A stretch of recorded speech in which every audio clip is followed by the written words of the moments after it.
Hi, and welcome to another episode of Rising from the Ruins. My name is Paulina. I'm your host for today, and I have on guest Tracy May. Welcome to Rising from the Ruins, Tracy. Hi, Pauline. I'm so excited to be here. So thank you for having me as your guest. Yeah, I'm excited to have you too. So, quick introduction. Tracy is a fantastic person, and she has so much to offer. But I'm just going to give a brief um, introduction about who Tracy is. Tracy is a love and relationship coach, a best-selling author and speaker. She's a beacon of hope for women struggling in the shadows of toxic love.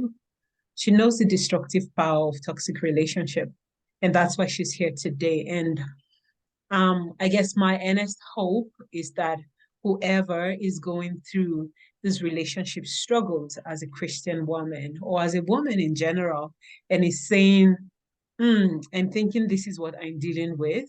I've just brought somebody who you will resonate with. And so, by way of continuing this introduction, Tracy, um, why do you do what you do and what drives your passion? Yes, so I've been in 3 abusive relationships with narcissists, and my second marriage, which was my third relationship, I was in that relationship for almost 25 years. And during that healing journey of figuring out that, I am in an abusive relationship, he is a narcissist. I discovered that my passion is to help women stop struggling in the same kind of relationships, help them heal the reasons why they're in that relationship, because I had to do that, right? I had to figure out, why do I keep being in such destructive relationships? What about me is causing me to want to do that, right? Ultimately taking responsibility for myself Right. instead of being a victim, which we don't recognize we're even doing when we're in it, because this is our comfort zone in relationships. It's what we learned as children most of the time. And so my passion is really stems from my true desire to help women break free from the breadcrumbs of love, help them awaken from the trance and the addiction, so that the world can be free of addictive relationships and we can be loved and cherished how God meant us to be. That's beautiful. And every single time I speak with women, either before the recording or while we're recording, I keep coming back to this scripture where Paul says that we comfort others with the comfort we ourselves have received. On my healing journey, I walked with counselors and I found out that the people who have either experienced the kind of relationships or the kind of things they're counseling people about, or they have people who have experienced it, they make better counselors because they're not just clinical and just thinking of all the things they read about in books, but it's actually because they experienced those things or they've walked with people who experienced it. And so it makes you like a fantastic fit for what you do. And I'm grateful to have had this connection with you. And I guess we'll just kick off by, so you've been through 3 toxic relationships and one lasted up to almost 25 years. I want you to walk us through what that relationship looked like. Yeah, so in the beginning of the relationship, it was fantastic. I felt connected to him. We had a lot of things in common. Like, life felt good. I felt loved and accepted. And after being in my prior relationships, and one of those was physically abusive, I knew I didn't want to be in another relationship where I didn't feel loved, how I want to be loved. And so this relationship started out great. We had like I said, we had a lot in common. And so as time went on, like, there were sporadic times of anger, right? And I just thought he was angry. Like, I didn't really think a lot about it because, people get upset about things. Right. And because I came from a childhood where my stepfather was a raging alcoholic abuser, I didn't know, but I had a comfort zone of tolerating a lot of anger, very high anger, high levels of anger, right? But I didn't know that. And so I just kind of brushed it off because I just thought, oh, he's having a bad day, right? Making excuses, which is what we do a lot of the time. And then, we got married and, built a home together, and pretty soon he was getting angry more frequently. And it didn't make sense to me because here's this person who says he loves me, but he's all of a sudden yelling at me about things that don't make sense. Like I'm being yelled at for going to lunch with my grown daughter, right? Like really pervasively stripping away my self-confidence and my ability to be myself by yelling at me about these things. Like somehow that's wrong, right? I'm not out spending money. I'm not cheating. I'm not at bars. I'm not doing any of the bad things that are detrimental to a relationship. And so I'm just living life, not understanding why it's not okay with him to be myself. Yet in between the anger, you have those loving episodes where he's kind and, he always bought gifts for Christmas and birthdays and made things special. And he worked, we owned a business together. So we both worked together all day. And so it's like, I would see the version of the person that I fell in love with. Right. In between the episodes of anger. And, in the beginning, when they're not as often, you don't think a lot about it. So it took me a lot of years to figure out that I was actually being abused. When it got to the point where he was just yelling at me almost every day. And this was, it took me maybe 10 years to actually figure out that I was being abused. It took quite a while because I was in denial. I wasn't used to acknowledging how I feel. I wasn't used to acknowledging that I matter and my feelings matter. I'm trying to tell this person how I feel, but he's not responding. It's circular conversations, it's gaslighting, it's control, manipulation. But I didn't know about any of that stuff, right? I was very unaware that that's what was going on. And so I finally hit a place of like, he was yelling at me every day, screaming at me. He would rage at me for hours at a time. Like I would go to the bathroom to get away from him yelling at me, and he'd stand out the door cussing at me, calling me a whore, telling me that I'm cheating on him. I'm spending his money, right? When we both own a business together, everything is jointly ours, right? And I'm not spending money he doesn't know about. Like it was just jargon, right? They do this stuff to make you feel like you're the problem. Crazy person. Right. Like, oh my God, he's mad at me because I'm spending money. Where am I? Then you start thinking, well, how am I spending money that he's upset about? Right. Like it's all about undermining our self-confidence, our self-esteem, creating self-doubt, second guessing ourselves, and then those conversations, which aren't conversations, right? I'm putting air quotes. When that conversation is over, then he's just fine. Right. But I'm devastated emotionally. I'm exhausted physically. I feel like I've been beat with a baseball bat, even though he never physically ever hit me. I know the difference because I was in a physically abusive relationship. And I can tell you that a relationship that is emotionally, verbally, and psychologically abusive is as bad as being in a physically abusive relationship. Like it is just tears you down to nothing. And we lose ourselves and we leave, I leave that conversation and I'm ruminating for days trying to figure out what did I do to make him have this crazy 2-hour raging session at me, right? And trying to figure out how can I keep this from happening in the future? Why isn't, so I was so fixated on saving my relationship that I couldn't see the truth of what was going on. And I was in a lot of denial about the truth. And also it was my third relationship, long-term relationship. I didn't want to fail. And, the whole thing about God doesn't like divorce. Like, you're trying to make things work. You're desperate to make things work. Going to counseling, which of course never works with someone who's abusive because they're never willing to take responsibility. And I'd cry and I'd tell them how I felt. And, it never, every time we had an argument, which wasn't really an argument, I was trying to solve the problem. He wanted to win. Our agendas were different. we didn't want the same thing out of the relationship. I Mm, wanted love, to be cherished, to grow mm, together, to be connected. He wanted to control and manipulate me, right? He wanted to mm. win.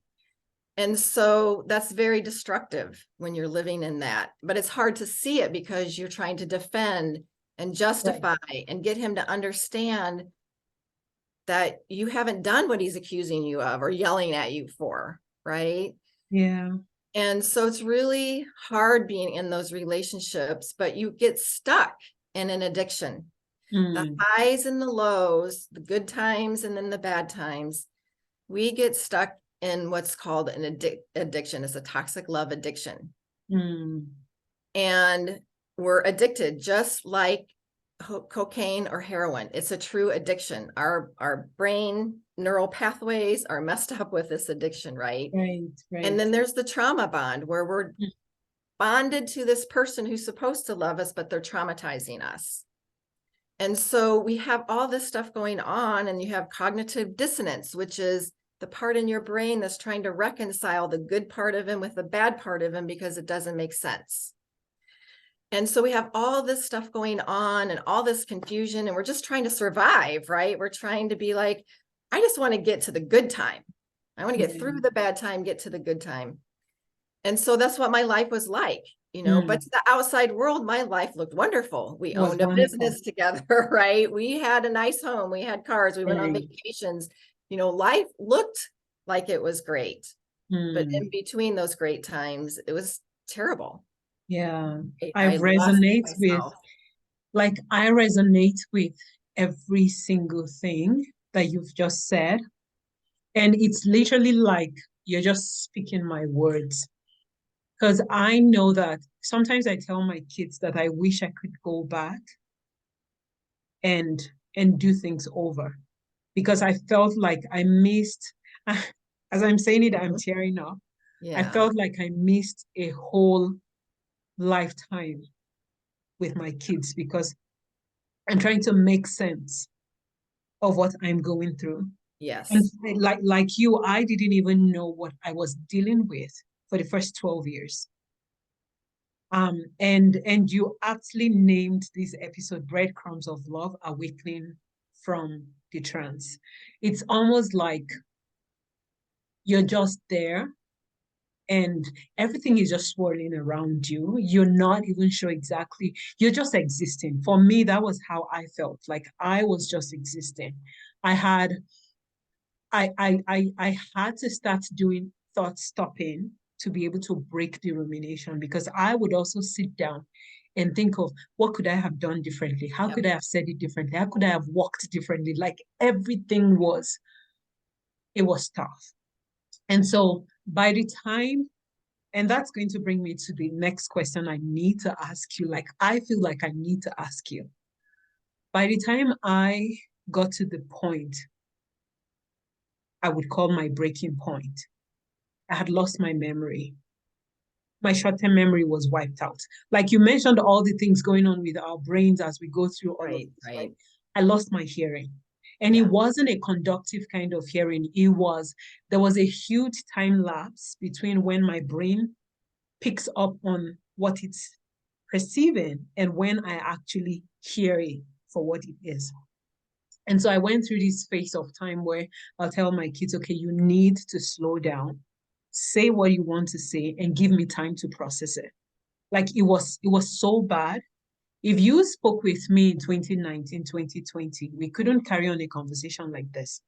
It was impossible. Right. And so um I had PTSD. I would just have flashes and like I would just break down and cry. I was fearful. I was like I couldn't sleep.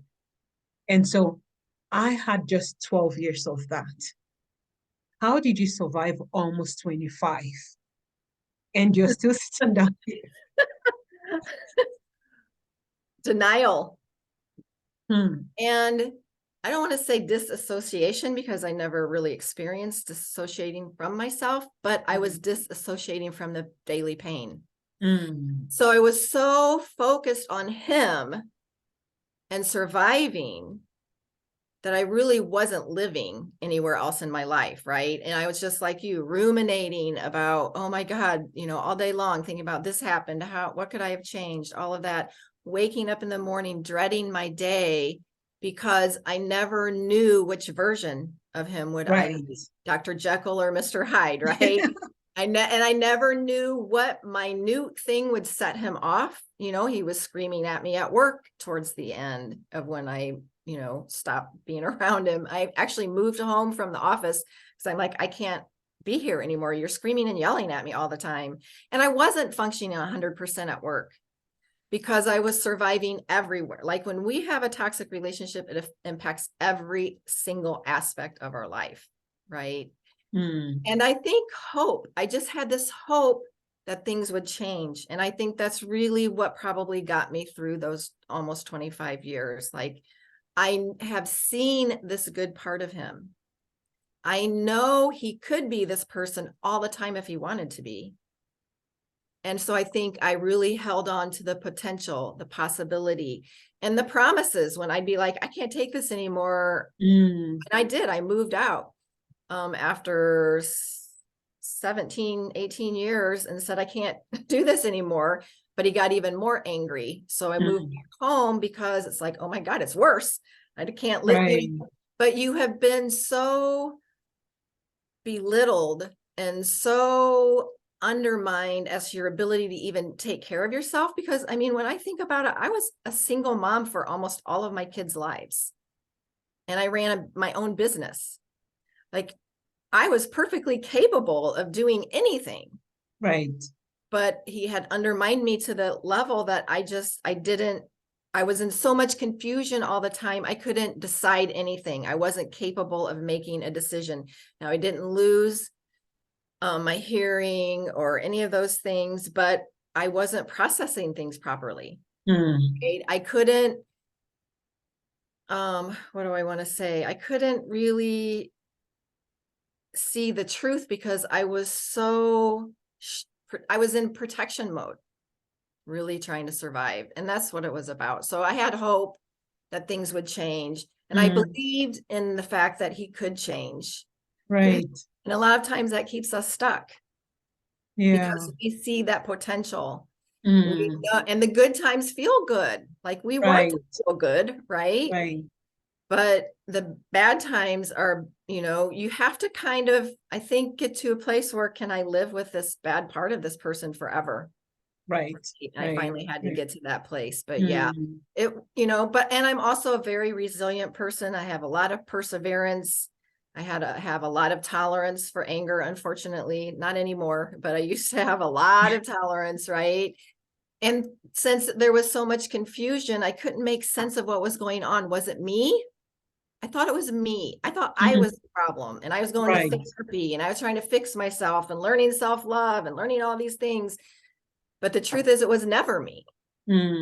Right. But I didn't know that there was so much chaos and confusion going on in my head and so focused on just trying to keep him from being angry. That became my sole purpose of my day. Right. How to I keep think, him from being angry. Right. yeah, I think for me too, at some point that became the thing because like you, I didn't know what I was going to say that was going to set him off. I didn't know what I was going to do.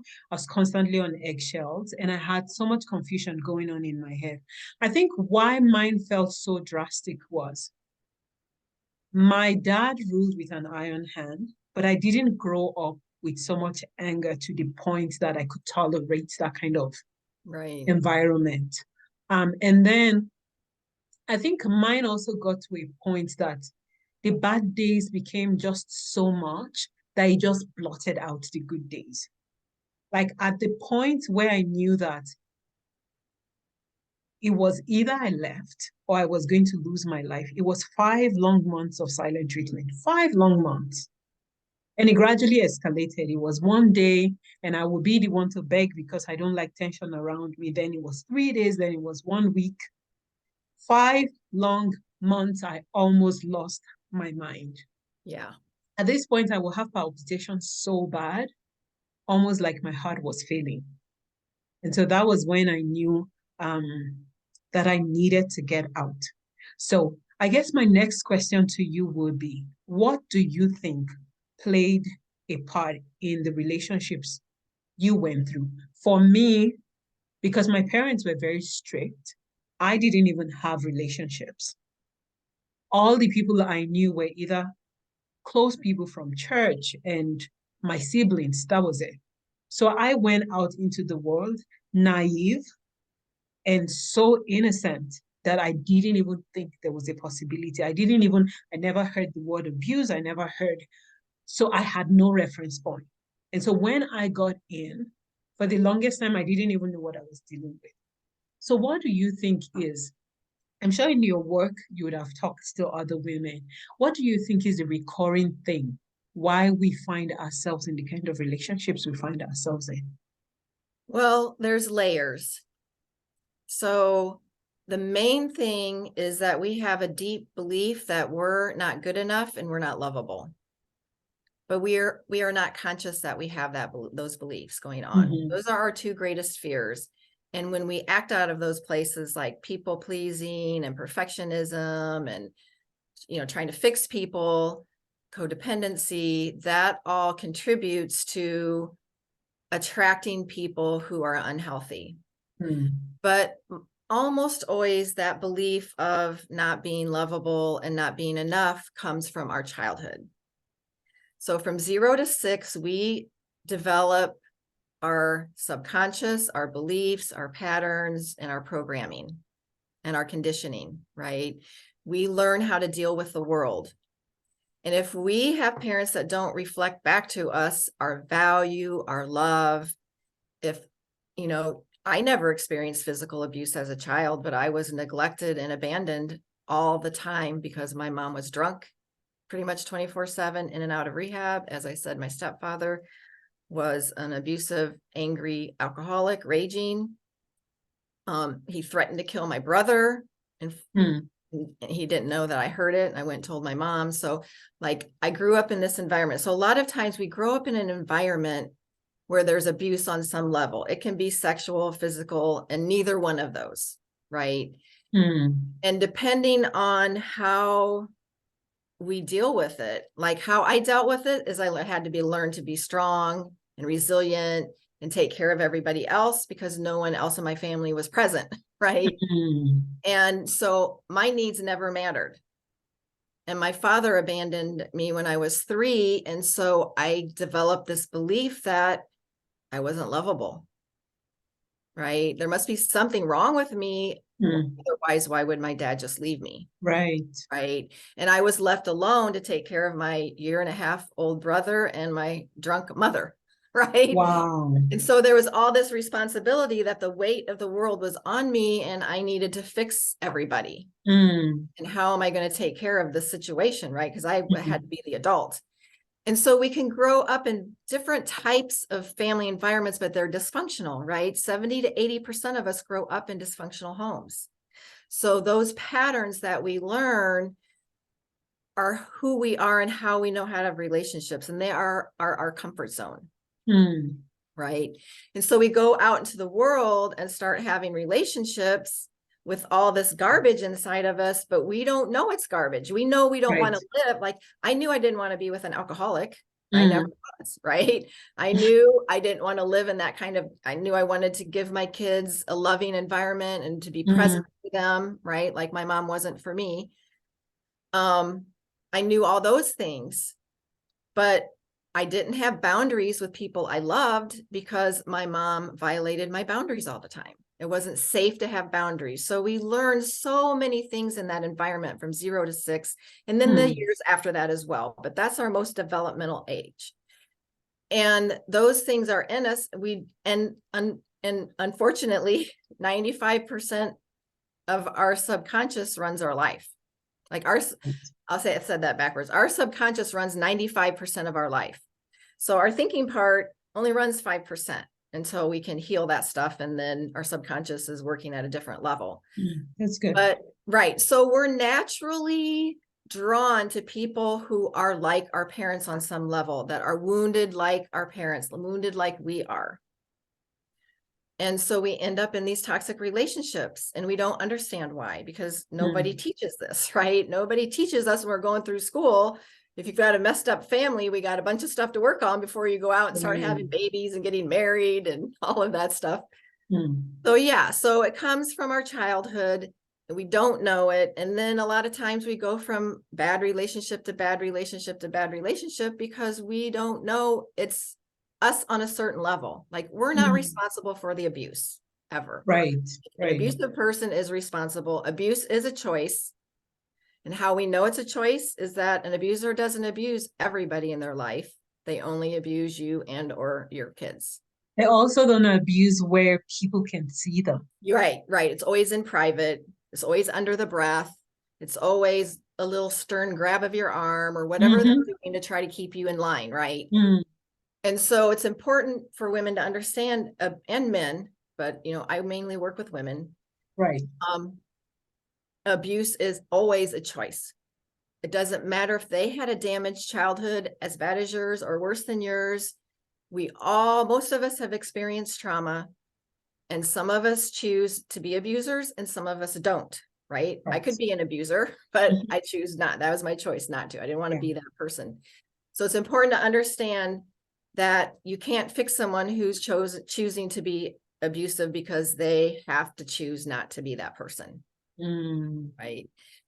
And so you're in these relationships and you're just thinking that, you know, this person loves you and they want to love you all the time. And you can't fathom that they really don't have the capacity and don't really want to, because how they're treating you is getting them what they want, right? They're controlling you. They're getting your energy. They're getting all the supply from you they need because now you're focused on them all the time, trying to keep the peace, walking on eggshells, getting smaller and smaller every day to keep from creating conflict, right? Right. And so it's really important to understand that we have programming going on in us that's causing us to stay in these relationships. And that's how we get stuck in the addiction. We learned a love addiction even in our childhood on a certain level. And it just is, it's like you can be with someone who's abusive and it feels comfortable, but you don't like it. Right. Right. And that's because that comes from an earlier experience. And, you know, we don't actually have good times in a toxic relationship. They're just better than the abusive times. Right. Right. We're still walking on eggshells. We're still afraid that any moment they're going to flip. The shoe will drop. The shoe will drop. They'll flip on a dime. They'll turn because they've done it in the past. Right. So we know but those moments of good times in our mind, we think of them as, oh, I'm feeling safe right now. I'm feeling loved. Because we're striving for this, right? Yeah. And part of it too is when we grow up in a dysfunctional home, we learn to look, well, all kids learn to look outside of themselves for love, right? Because we don't know how to love ourselves. Right. Right. And our parents are supposed to show us by example and how they treat us of how to love ourselves. Yeah. We don't receive that as as children, when we go into the world and start having and even when we're teenagers and stuff, we're looking outside of ourselves for love because we don't know how to give it to ourselves. And so we pick people who seemingly are giving us love, but it's the same love we had when we were young. Right. And so it's really, I'm going to say 99% of women in abusive relationships have had traumatic childhoods on some level. Yeah, just that it's kind of very subconscious. And so a lot of us don't even think it's a problem until we start to see this kind of relationships manifest in our lives. And then we're going like, oh my gosh, where did this come from? I mean, you've just been dropping all kinds of gems in this conversation, and I am loving every bit of it. I would want to talk a little more about the beliefs that that ends up putting us in this position that even when we begin to see that this is not okay, sometimes we tell ourselves things like, Oh, I'm not, because they've said things or done things in a way that makes you think you cannot survive without them, right? Right. And so sometimes, even when we begin to, for me, I think one of the things that began to make me feel like this wasn't normal was because I could see the cycle. Monday, we had a fight, and then there was silent treatment. Monday, Tuesday, Wednesday, I make peace. And so we are seemingly at peace. We're watching movies, eating together. It's almost like clockwork. Yes. By Monday, 1 week later or 2 weeks later, we're back to the same point. And I began to look at it and I'm like, no, this is too cyclical. It's almost predictable, which was what was also heightening my anxiety. I was a high functioning, anxious person and depressed person for a long time. Yeah. Like I could still, I was I was working in the church. I was on the worship team. I was on the children's team. We had two services in church. I would lead worship in the two services. I would go down and help kids in both services. Like I was functioning, but Right. I was dying. Right. Um, and so and so even though I could begin to see that there was just something not right about this, I knew the scriptures people were throwing at me was one thing. I knew the scripture I knew based off of what people have preached, like God hates divorce kind of thing, right? Nobody tells us about the fact that in the same scripture, God says he hates men who deal treacherously with their wives, right? So Right. people just quote the other part of Yep. it to keep you in bondage. I actually did an episode that talks about when faith gets weaponized. And that was like a fantastic episode because those were one of the things that kept me kind of stuck in that space. So why I'm wanting us to talk a little more about the beliefs and how people who are listening can actually break off of those beliefs that keeps us bound is the fact that sometimes we actually begin to see that this is not okay.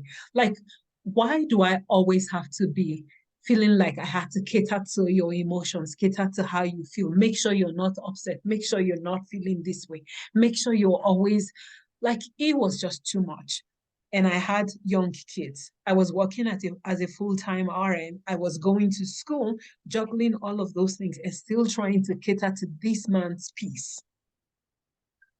What are those belief systems that you see recurrently that keeps Right. people bound, even when they are saying that this thing it doesn't feel okay? Like I'm getting so I'm getting so hyped up by this conversation. Like, I just need people to start to rethink the things we tolerate based off of the belief systems we have. Right. So that belief system is developed in our childhood from 0 to 6. We don't have any say over it.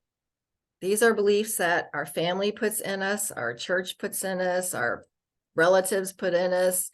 If we have any kind of schooling or a babysitter or caretaker, right? These people, these beliefs in us. And I believed and I survived on the smallest breadcrumbs of love for a hit of love, acceptance, validation to feel worthy. Because I thought other people gave me that, right? There's this belief that other people are supposed to make us feel good about ourselves and love Right. us and pump us up and hold us up. And that's true on a certain level. But they don't define us. People don't define us. We have to define ourselves, and God defines us, right? And so it's really important to understand these beliefs of feeling unworthy. Like we don't think this in our head. We don't think, oh my God, I'm feeling unworthy. Let me go get a hit of worthiness, right? Yeah. We don't know how to resource ourselves. We didn't learn how to do that.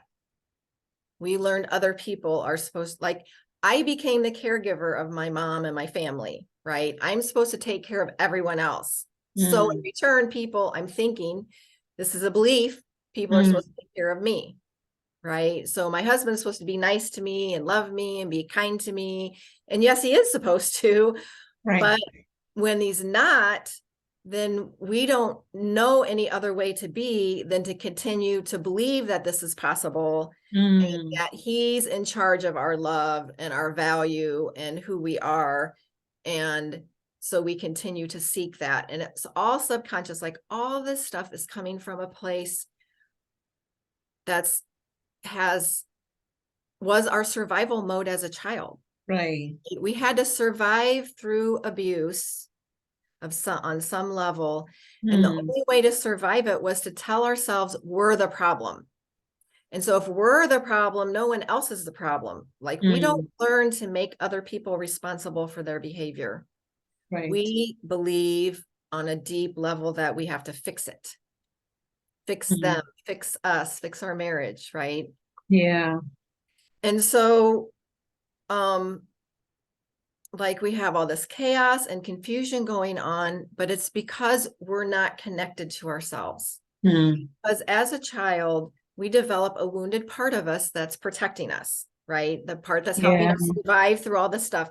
Well, there must be something wrong with me that my mom drinks. There must be something wrong with me. So if I can fix me, I can get this person to love me. We're trying to get love outside of ourselves. We develop this codependency pattern of behavior in our childhood of looking outside of us to be resourced. We have to come back to we're resourcing ourselves. So we have beliefs that we don't matter. We don't deserve good things. We're not good enough. We're not lovable. There's something wrong with us. Some people believe they're not even supposed to be alive, right? Have all these crazy beliefs. And the two main ones, like I said earlier, was I'm not good enough and I'm not lovable. And when that fear is in us, in our subconscious, we operate from that place of trying to get someone else to fix it. Right. So, and we go to therapy for that. And if we don't have a therapist that knows how to help us reach ourselves and become self-resourceful, we can never heal. Right. That's the whole thing. It's about coming back and taking responsibility for us instead of responsibility to keep everyone else around us happy and keep everyone around us loving ourselves, loving us, right? Because when we're in that codependent state, we're controlling other people. We're trying to get them to make us okay. Yeah. Right. I'm not the problem. It's not my fault that my husband's yelling at me, which is the truth, but we don't believe it. We think we truly believe. And that is a belief from our childhood, right? We're the problem. We're causing all of this. Oh, that's a good one. Either we perceive it or someone tells us that, either way, but that's how it feels, right? Like outside looking in, trying to get love from people that aren't capable. So, we look for love from people that aren't capable of giving us love because our dysfunctional parents didn't love themselves. They didn't know how to, they didn't have any examples of how to be loving to themselves. They recreated, my grandfather was an alcoholic, so my mom was an alcoholic, right? My father's father abandoned his family, so my father abandoned his family, right? Like a cycle. It's a cycle and it perpetuates. And so our parents don't know how to give us what we need. And then we go out in the world and we do the same things on some level as our parents. And so we seek people who are equally unavailable. Right. That's how we end up with men who are unavailable. Because we're trying to recreate and rehash and fix that relationship from our childhood with this adult person that can't help us fix it. We have to heal ourselves. Oh, that's so good.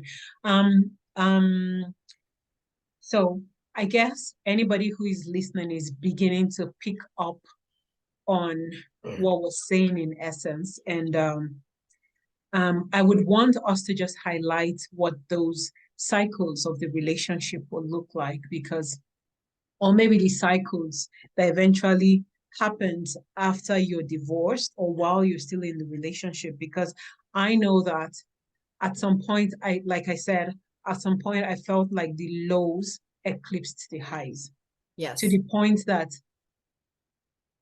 I just kept asking myself, what exactly is my life at this point? Because usually we've revolved around these people to the point we've lost us. Yes. And so Um, one of the things I knew, I mean, in hindsight, I didn't know, but then I knew I was, now I know it was me grieving. It was a lost cycle. It was me grieving, like you were saying, the person we fell in love with compared to the person who is our reality. It was me grieving it. And I knew that I had gone through all the phases, and it's like I'm going through them in cycles, in cycles. Sometimes I'm so Yeah. depressed. Sometimes I'm bargaining, God, if you can just fix this marriage. God, if you can just fix me. At some point, I actually was praying, God, whatever you have to do, break me. Short of killing me, right? Because I had come, he even said it to me at some point that he went to a counselor. I guess he told the story the way he told it. And the counselor told him I had unforgiving spirit. And he actually came and told me. And I believed it. And so I'm going to God in prayer and saying, whatever you have to do, break me. Whatever. Right. Just fix this marriage and make it work. And and then when it doesn't work, I'm in this space where I'm constantly angry. And for the longest time, my kids were on the receiving end of it.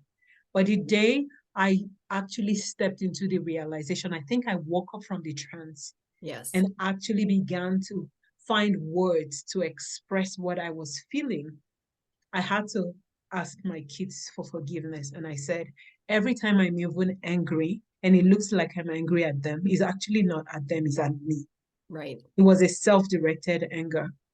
But now I know it was also part of the lost cycle of dealing with the highs and the lows.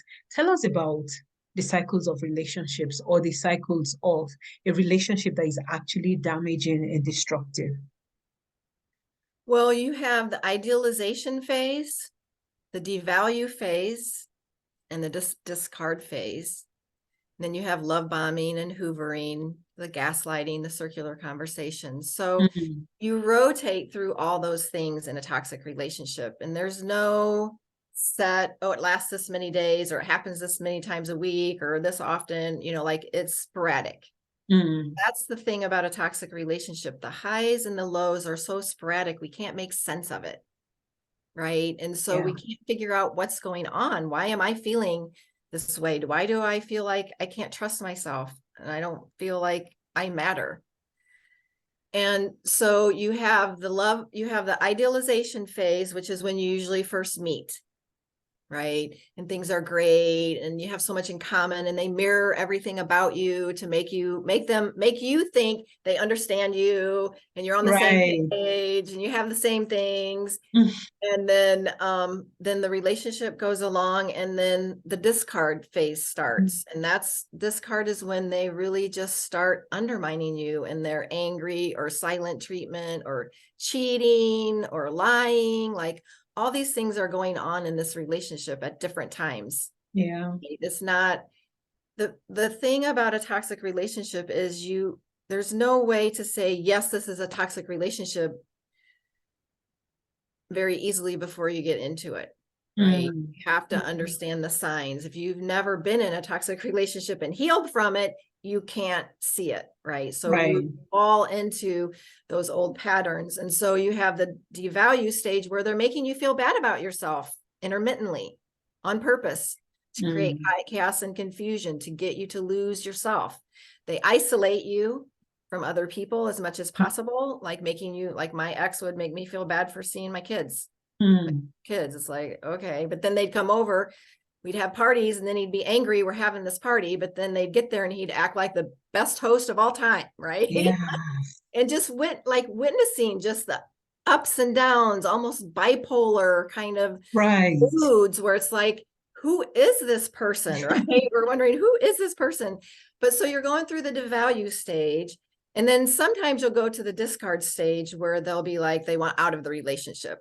Mm, Almost always in a toxic relationship, you don't go to the discard phase for a long time. You circle back to the idealization. So mm, the idealization is they'll love bomb you then, right? Send you gifts, give you flowers, mm, talk to you, spend time with you, go the places you want to go, take you on vacation, promise you this amazing future, right? and you buy into it, you're like, oh yes, finally he's back, the person that I and then the next thing you know, they're yelling at you because you left the water on, or because didn't turn the bed down right, or it'd be any kind of, my ex would yell at me for filing our taxes late, even though they were just I'd file for an extension.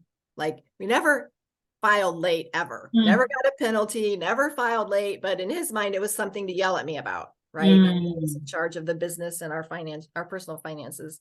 Or he'd come up and yell at me and say, oh, I see you're in your cry room, because I'd go upstairs crying all the time because I felt so awful, and I'd be in there begging God, like, please tell me what to do. I can't figure out how to fix this, right?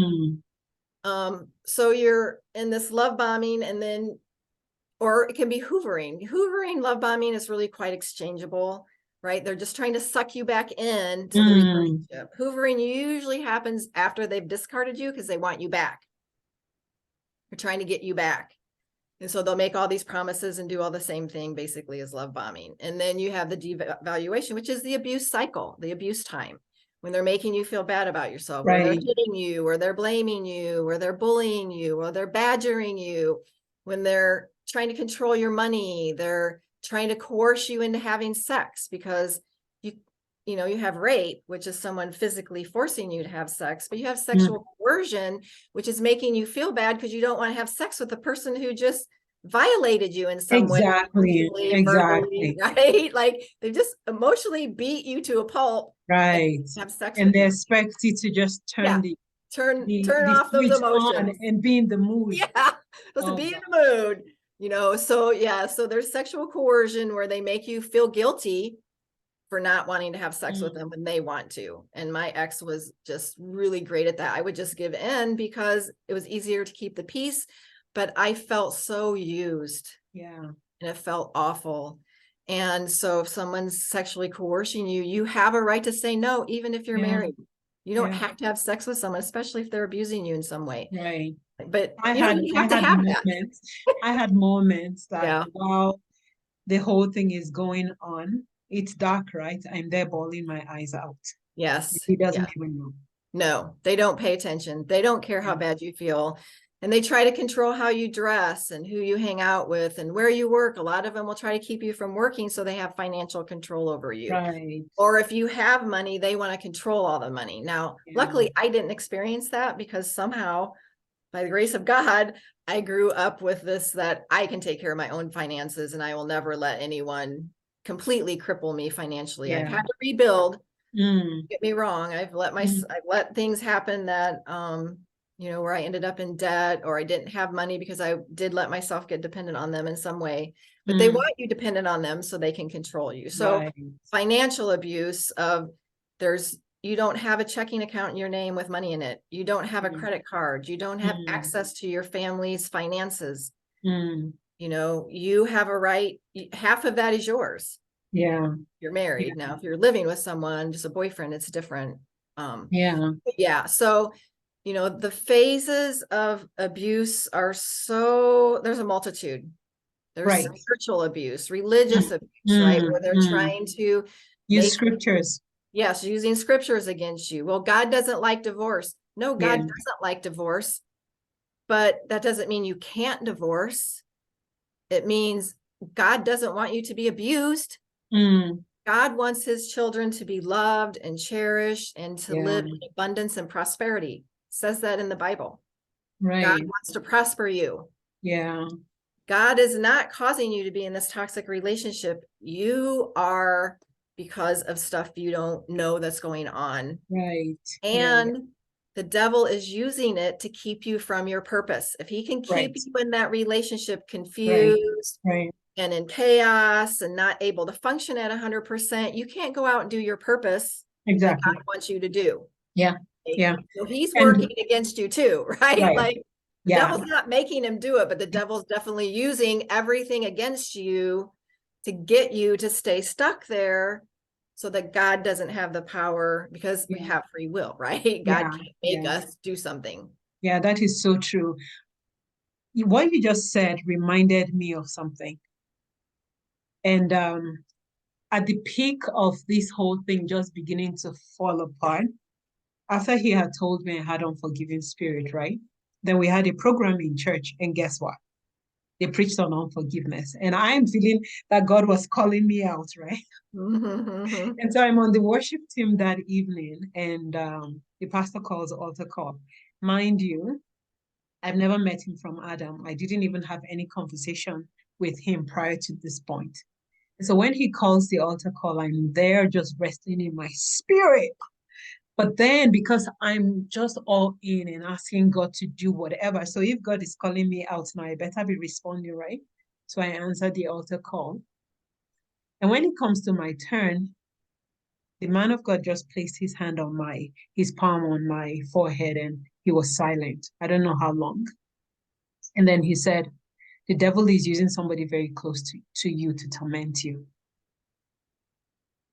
And up until this time, I described myself as a dead woman walking, right? I didn't have any emotions. I was dead. I was just in survival mode. But it was like the dam of tears broke. And I am screaming and bawling, and I couldn't even stop myself.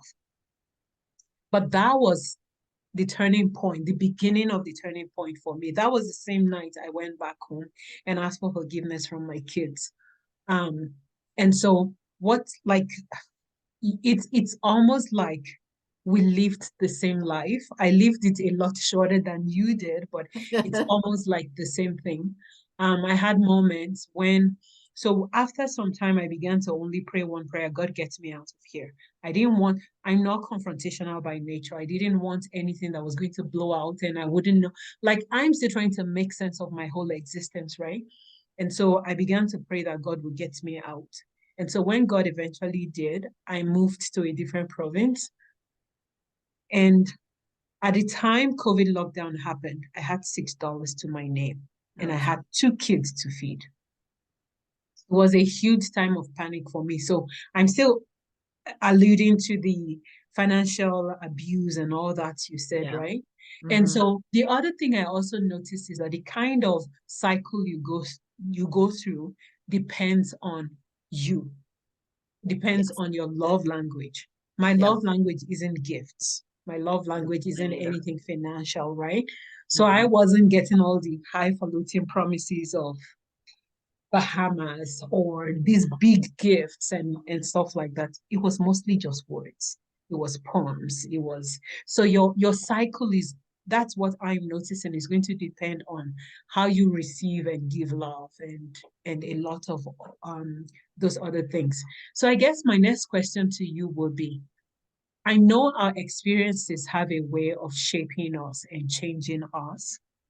So do you think your experience changed you? For me, I know that the first 2 years after I came out, all I did was watch crime videos. So I could see, yeah, that's the way they behave. Yeah, he killed his wife. Yes, I wanted to hate men. Like I wanted to, but it was coming from a place of brokenness, right? And Right. so by the time I started to walk in healing and all that, and I'm like, okay, no, you cannot paint all men with the same brushstroke. And so, how do you think your own experience changed you? I guess I'm going to want you to attack two different things here. How did it change you, and what was your healing process like? So, what it changed for me is that I became ultra aware of my part in the cycle. I was tolerating abuse, not tolerating it like picking it.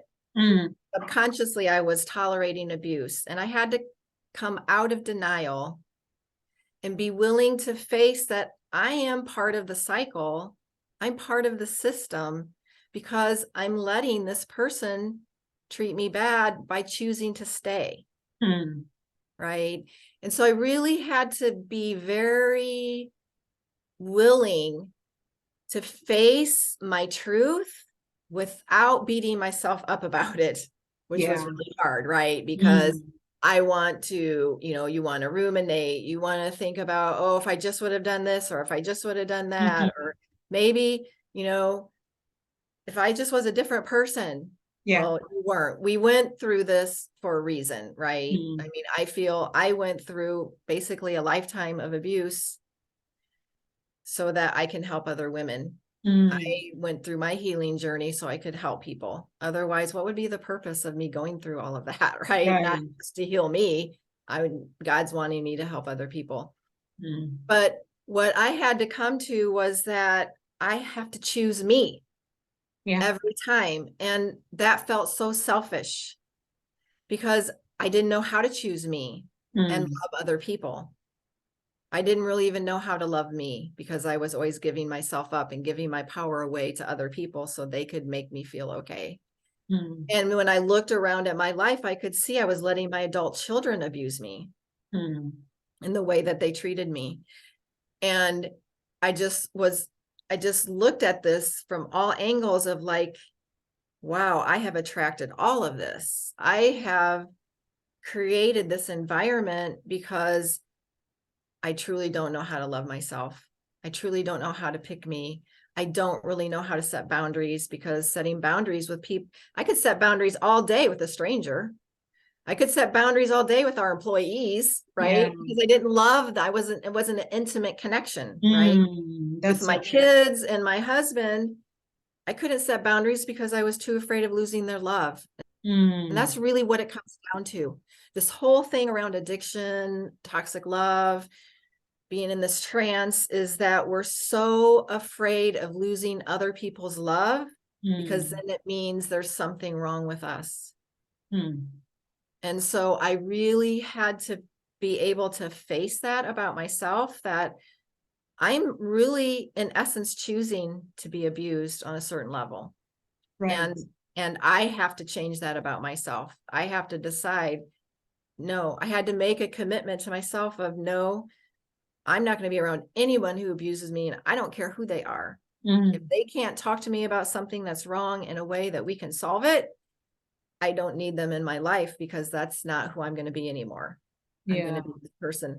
I'm going to set boundaries, and not boundaries of you can't treat me that way. Boundaries of if you treat me that way, I'm taking myself away, telling myself that, not even telling the person, right? It's more about creating boundaries within ourselves that are like, these are my stops. These are my deal breakers. And I'm not going to be around someone who treats me like this. And you don't get a bunch of chances, maybe 82 chances instead of 550, right? Which was always giving more chances, more chances. Well, you have to keep That's trying me. because I had that personality trait of never give up. Right. That's Right. me. And you just keep trying and giving more chances. And maybe this time it'll be different if I just do it this way. And I do it. Yeah. So I had to face that I was in denial because my second ex-husband was actually our whole relationship going to strip clubs and hiring prostitutes behind my back. And he spent $250,000 that I didn't know about because we had separate checking accounts, but we owned a business together, right? And he would go out of town for the day to see customers, but part of that time wasn't customers, but I didn't know. But I knew something was off and I didn't know how to listen to myself, right? And he he wasn't a drinker. He promised he wouldn't drink, but he was drinking. So he was lying to me, cheating, doing all this stuff behind my back. And I knew something was off, but I didn't listen to myself because I didn't have that ability to listen to myself because I was always giving my power away to everybody else. Right. And so my journey had to include facing all of those truths about who I was showing up as in the relationship. That's so good. Yeah, because I wasn't getting what I wanted. Right. I had these values in my head anyways, that I wanted someone who was trustworthy, honest, loyal, faithful, loving, supportive. The list goes on, but the person I was married to didn't have those values. Right. Yeah. Like, his excuse for doing all that was, oh, I just thought you were going to leave me because you're better than me. Or he had all these crazy, like they have these crazy reasons that don't make sense to anybody because they're not true. Right. But I was just afraid you'd cheat on me. Well, then why are you with me? Right. Exactly. Like, I've never cheated on you, never, but it was more lies, right? Just more lies. They lie all the time. They Or gaslight projection, you. sometimes Right. projection. Projection, gaslighting, blaming, all of it, right? And I had to face that I was letting all that stuff go on And I had to heal that part of me that didn't love myself enough to say, no, that's a hard no, a hard bounce. I can't be with someone who treats me like this. So that was that part of my journey. I had to learn, you know, I learned what I healed using inner bonding process. So it's about healing the wounded part of you, knowing you have this wounded part of you that wants to keep you in this scenario because it feels safe. Right. It's not safe, but it feels safe. It's your comfort zone. And learning how to develop the loving adult part of me that would say, this person's lying to you. You feel it in your gut. Listen to it. Right. But my loving adult wasn't developed. Like I never learned to develop that part of me. And most of us, 90% of us don't, or maybe more. Right. And so, and letting my little girl communicate with my loving adult, having my loving adult stand up for her and take care of her. And it's not selfish to want X, right? It's not selfish to love yourself first before other people, because you can't give away what you don't have, right? You're not loving yourself. You're not really giving love. You're kind of trying to control everybody to get love. So really learning how to change that narrative and how, those thoughts going on in my head, that I'm the problem, all the judgment and criticism and all the different ways I was honestly beating myself up just as bad as everybody around me. Exactly. Right? So, and it's hard to face all of that because it's a lot. It's a lot, right? It's a lot to take in. I've been through it. It's a lot to recognize, but that's the path. Yeah. Okay. Right.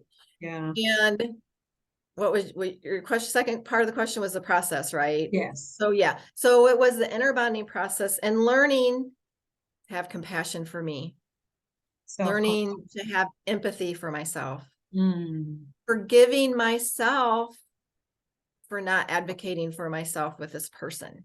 I could advocate with a lot of people, just not with someone I was emotionally connected to, right? Yeah. Forgiveness, self-care, just saying, if I feel like exercising, I'm going to exercise today, and I don't care if he likes it.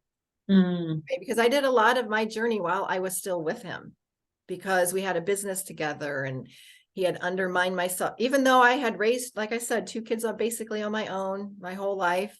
From the time, I left my first husband when I was 5 months pregnant with my second kid. And so I took care of my kids on my own. They're almost their whole life.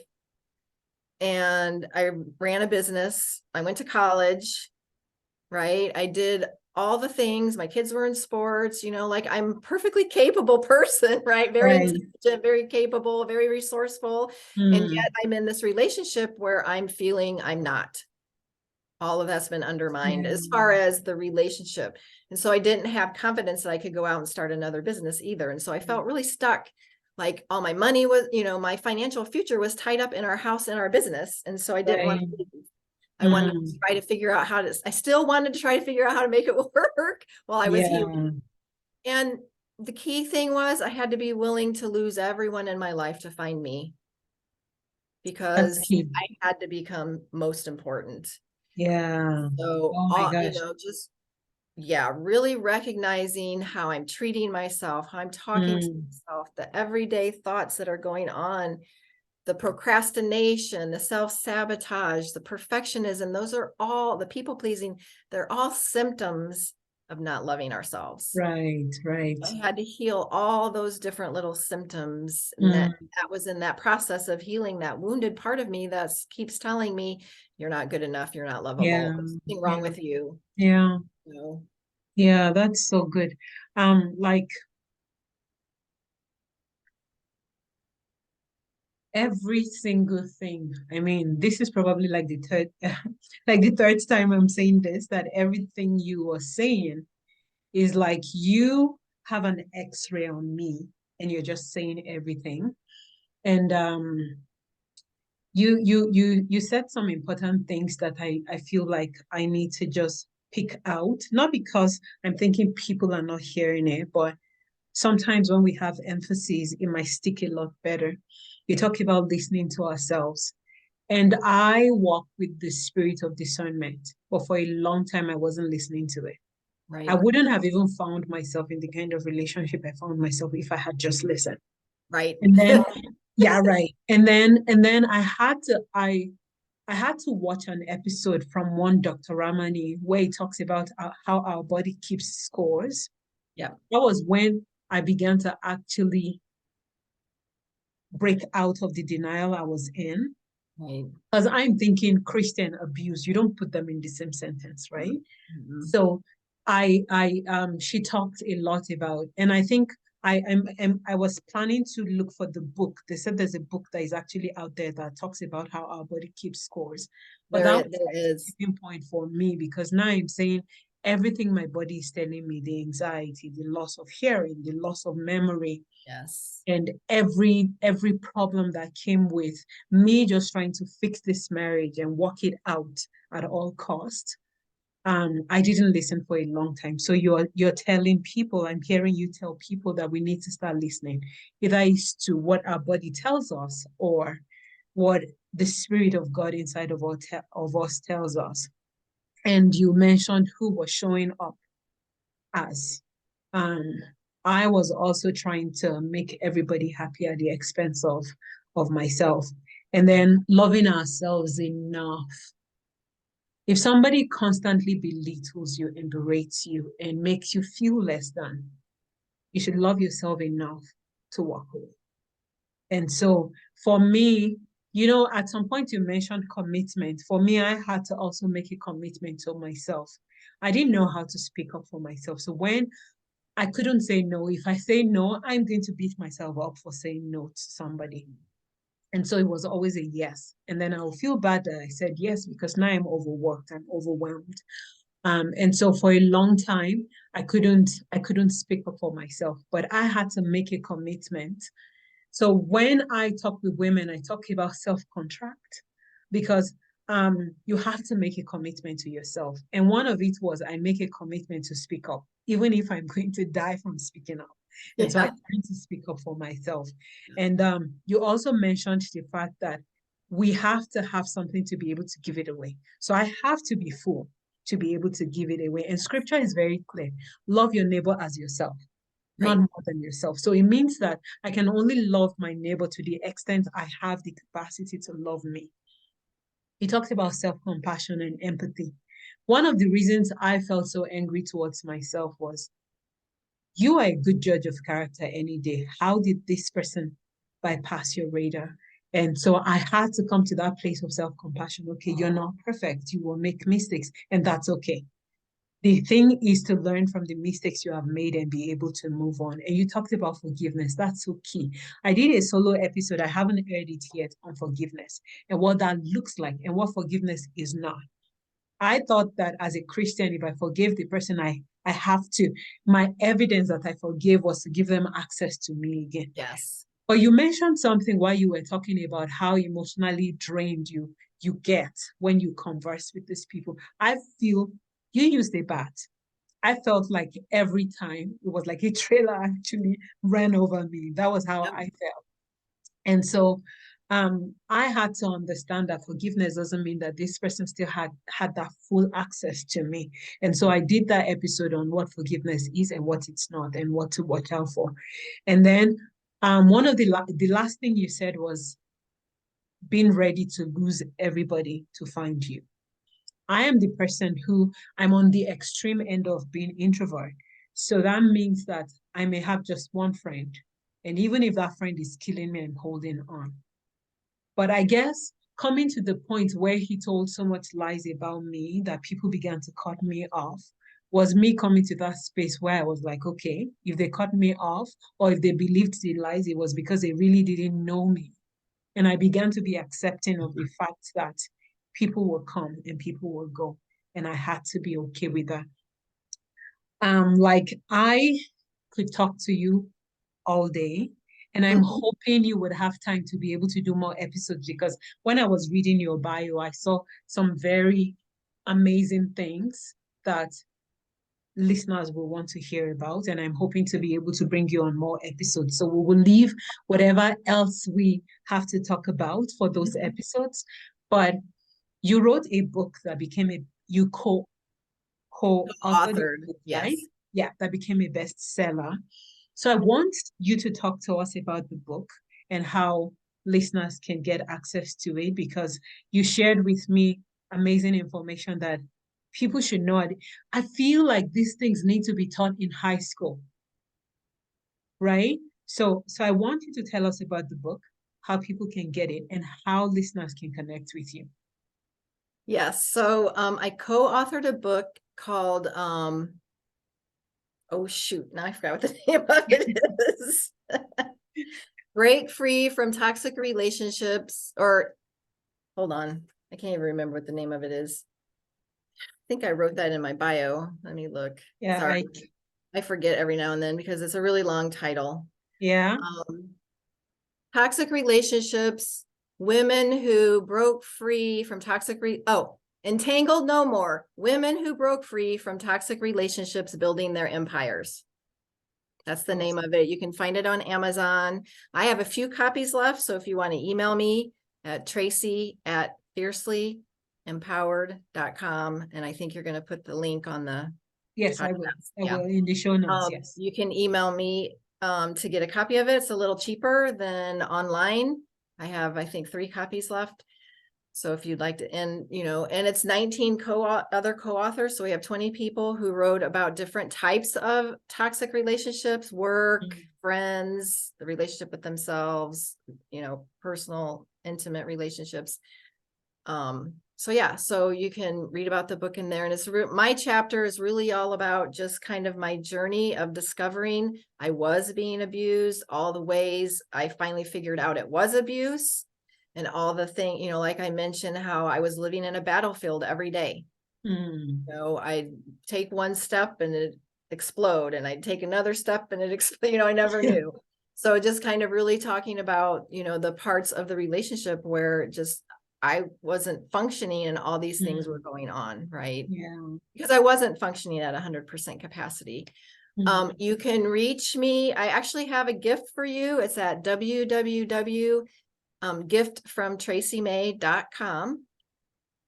You can, if you're interested in talking to me about coaching, you can go to www.talkwithtracymay.com. You can, like I said, you can email me. You can find me on Facebook. My website is www.fiercelyempowered.com. And you can find free resources there, and also get a free session with me.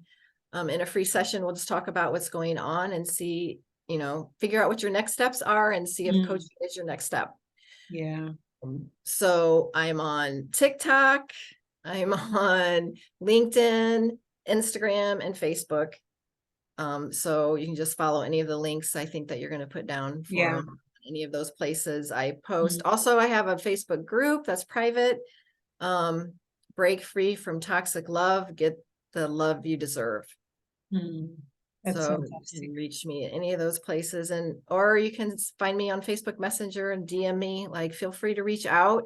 My goal is to help you break free from that toxic addiction, the toxic cycle, the trance, the breadcrumbs. You deserve better. You are worthy. You are enough. And you deserve to have the life you want. And if part of that is a loving and caring relationship where you're cherished every day and you feel like you matter, that's what I want to help you get. Yeah, that's so good. And that was what I was going to ask you, that what final words do you have for the person who listened to this episode or who will listen to this episode? Because I think it's something that really needs to be out there. There are different versions of what we've done today, but having you just come up here with your experience and your expertise so far working with women, it's really enriching, because I feel like I've learned a lot just talking with you. Even though you've said a few things, do you have any final words to the woman who is like in this trance and is having difficulty breaking off of it? Yeah. And what I want to say to you is be compassionate with yourself. Like, it is hard to break free of a toxic relationship. Some people never do. And it takes 7 tries on average for someone to get out of a toxic, abusive, narcissistic relationship. And so it might take you less and it might take you more. And don't beat yourself up if you haven't left, or beat yourself up if you left and you've gone back, or if you've left and you still want to go back. Like, this is truly an addiction on the level of cocaine and heroin, and it is tough to break. And so change the message that you're telling yourself. You are valuable, you are worthy, you do matter, your feelings matter. And it's okay if you're not ready to leave, because you can change the cycle while you're there.